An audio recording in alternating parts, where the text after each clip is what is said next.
Hi, everybody. Welcome to Dark Matters. My name's Carl Timms, and I'm one of the producers for Dark Matter Films. And I'm delighted today to be joined by Jonathan Zaurin, director of Santa Baby and head of LBS Films. Jonathan, how are you doing? Good, and you? Yeah, good. And yeah, very excited for us to be premiering Santa Baby today. How you feeling about the film, and what do you have against Christmas? Nothing. I have nothing against Christmas. I love Christmas. I don't love the whole schmaltzy crap that we get force-fed at Christmas. You know, all these John Lewis adverts and all that stuff. And so I wanted to do my own version of that.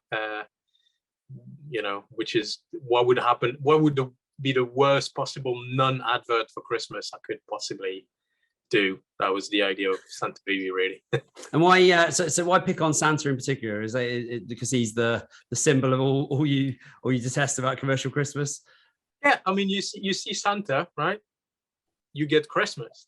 Even when you don't even see Santa, you see a dude with a white beard, and you get Santa, you get Christmas. And it's that whole Coca-Cola thing, isn't it? Where, oh, look at Santa, ho ho ho. Whereas for me, the concept of Santa, it's always a little bit creepy, you know, that all-knowing being who knows everything about you, whether you're naughty or nice, and he comes in your house when you're sleeping. I mean, that is weird, you know. There is something really weird about it, and so it's like it's a fertile ground for horror for me, I think. Yeah, you're absolutely right. That's the situation of which nightmares are made, isn't it? Like the man coming down your chimney. You just change the context of Santa just a little bit, and it becomes really kind of a creepy thing. And then, of course, you know, the whole thing was, well, if we make Santa creepy, how can we push it to another level of, oh, here we go, something even more creepy, you know? Someone who's so naughty that they're even beyond Santa in a sense, you know.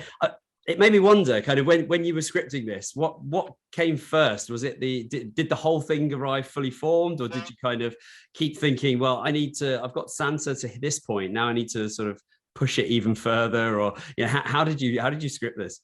Well, it was a weird thing. I was working on a potential project for an interactive horror app. I was trying to develop it, and you know, and what it was I wanted to create an app where people would watch horror shorts, but the whole idea was that to watch these shorts, you'd have to go on location where they've been shot, to unlock them and watch them on location where they've been shot at specific times, so at night and stuff like that. And so we started developing all these stories. We shot the pilot.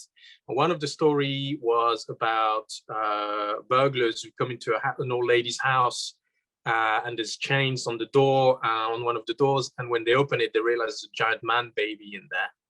And the other was about a guy who comes through the chimneys dressed as Santa, and he actually murders, you know, people around. There was a twist and all that. And then we were asked to produce a short film for a Christmas event, horror event.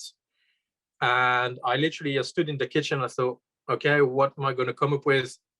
And I mean, I don't know how it happened exactly, but literally within seconds, the two scripts just went click, click. And I was like, yeah, I know exactly what we're doing. So it kind of came together weirdly in a long period of time, but also kind of very quickly and very fast, depending on how you look at it. And I mean, the idea of having something so structured is we could literally play with things that are immediately identifiable, and then just go through it super fast. So you essentially get the equivalent of something you could stuff into a feature, or you get it over 12 minutes, which gives you that sort of really intense burst of violence and nastiness, and you know. And we were kind of surprised with some of the reactions. You know, it's been called ultra violent and disturbing, and we're like, well, you know, we're just trying to do something a little bit funny. We've had some really strange reactions to it. I think most people don't like you fucking with Santa at all. It's kind of weird. It's still a sacred. Yeah, definitely not. So the kind of how far you decide to push the gore in it, was that a conscious decision to really go for it? Yeah, although, you know, it's always the same thing. You know, especially the way we made this movie. I mean, we made this movie when you had 300 quid, and it was, you know, it was a friendly project. So it was the usual crew, the usual people that we work with, and you know, you sort of get carried away, you start having fun with it, and you push it. And then obviously the people you work with as well are pushing it. You know, one brilliant example is the scene that everybody ends up talking about, which is the booby jacket scene, which actually quite disturbing scene, and it was never in the script, right? So we were talking with Ben, the guy who did the special effects, and we're like, well, you know, when he goes into the basement, what would be nice is for human remains to be there, and flies and all sorts of disgusting stuff. And the more he goes in, the more he gets excited.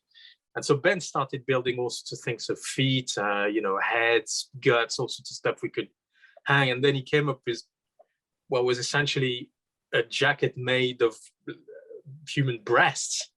And we looked at it and we went, yeah, we need to use this, but we need to use it somewhere else. So we rewrote the reveal of the old lady as a cannibal psychopathic grandmother, using the booby jacket, because we thought it was funny. And then I gotta say that is, I think that's one of my favorite bits of the whole film, because her performance is so brilliantly deranged.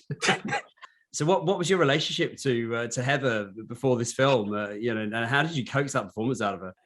Heather was really weird with Heather, because I didn't know her at all. So I had to go, to be honest, you know, I had to go through a friend who knew her.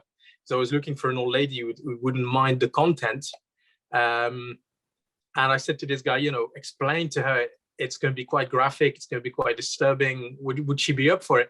And actually, the whole time we were concerned about it and we're worrying about it. And because we shot this whole thing, I think that sequence, we shot it in one evening. And we thought, okay, well, you know, how is she going to cope with that? We put her in front of the mirror with that booby jacket, and you just couldn't stop her. She's the one who came up with singing the song, you know, Santa Baby, and she was going for it, like, we were all going at it, going, what are we doing? What are we doing? This is it's one of those moments when you look at yourself and you go, what are we doing? Really, you know, it was fun. How did it come to this? Yeah. Fantastic. Wow. But I mean, I think that's part of the joy of it. Everybody just really commits to the roles. And did you have a kind of a style in mind? Did you go into it just going, this has just got to be huge, like everybody's got to be really over the top? But, yeah, I really wanted, you know, I directed all kind of horror shorts. I mean, mostly they're over the top, to be honest. I kind of have an over the top style. I'm inspired by, you know, Peter Jackson, Sam Raimi. These people, they're the ones that I look at and I go, these are the guys, you know. And for multiple reasons. One of them is both of them came from absolutely nothing, and they made insanely good films with not much, which is definitely inspiring to me. But the other is they have a visual style that's really identifiable, with crazy camera moves and you know, very dynamic, very over the top, both inspired by cartoons, you know. And for me, that's what I wanted. I wanted to make a film which would be literally just a succession of over-the-top stuff. And where we had the most fun was in the basement, where we started, you know, creating shots that were just, you know, you take a very short focal, and you go from a very wide shot to a very close-up within seconds, and you twist the camera at the same time, and you get those really disorientating shots, especially because the basement's so dark that you don't have anything to see around to know where exactly you are in the scene. And that was a lot of fun, and that was definitely something we thought about from the moment we started creating the film. It was like, well, you know, are we aiming to do something realistic here, or do we go for really grungy, over the top horror? And the answer was, the moment you do a film about Santa slashing people, I think if you don't decide to go over the top, you're making a mistake, you know. Because I was wondering whether with the color scheme in Sans Baby, you know, was there a bit of a giallo style influence in it? Because the color scheme just screamed Argento, you know. At me, no, absolutely. And we pushed that even more with Wyvern Hill. We went, let's just go full, you know, color scheme, like primary colors. Yeah, definitely an influence for me, but also weird because yes, so that the Italians and Bava and Argento, but also the 90s music videos, you know, the opening of Seven, for example, is quite an interesting thing for me, because I like those effects and those dynamic jump cuts, and because it means you can get to tell a really big story really quickly. Is there anything you kind of just want to, any funny stories or anything that you want to just sort of relate, any memories that jump out from making Santa Baby? That was such a crazy shoot. I don't know. It's all kind of a massive blur. You know, essentially we didn't have much money and we didn't have much time, because we had a very tight deadline, and we also wanted an original score. So you have to account for that in the way that you're going to approach the making of your film, because it takes time to do an original score. But one of the things that stands out to me is always going to be poor Joe playing baby Gerald. And Joe's a great guy, and we shot those scenes, shot them in a completely different place in Hereford, and it was freezing cold in a basement all day. That poor guy was in adult nappy the whole day, freezing, absolutely freezing. Got up at 4 a.m. to do all his makeup, because he was quite complex makeup, even though you don't see it all that much. And you know, we never heard a complaint from him. And so I always try to tell that story, because to me, that was one of the most impressive bits of acting that I've ever seen, is this guy just freezing and never, ever complaining. I'll always be grateful for him for that. So what have you been working on since? Because if that was a couple of years ago. So what have you guys working on now? So since then, we've made a feature film called Wyvern Hill, which is being released pretty much all over the place early next year. Trailers just dropped. A very different kind of film from Santa Baby, but I would argue equally as disturbed in many ways, but kind of a more serious drama. So essentially a more serious drama, but with those explosions of complete madness that you'd find in Santa Baby inserted in to some disturbing results, I suppose. We've had some very good reviews, and hopefully it's going to be available for everyone to see by next year. So that's exciting for us. Great. And then just one final question then. So having got this out of your system, what do you feel about Christmas now? I told you, I love Christmas. I absolutely love Christmas. I was born on Christmas Day as well, so I guess that's part of the trauma of it. I don't know. But no, I love Christmas. Although, you know, I'd be happy to make another Christmas horror. I think we don't have enough Christmas horror, or at least we don't have enough good Christmas horrors. And it's a perfect context for horror. It's got kind of a creepy vibe, and also that whole happiness, family, and you know, it's easy to twist that around and make it very dark very quickly. So I'm all for that.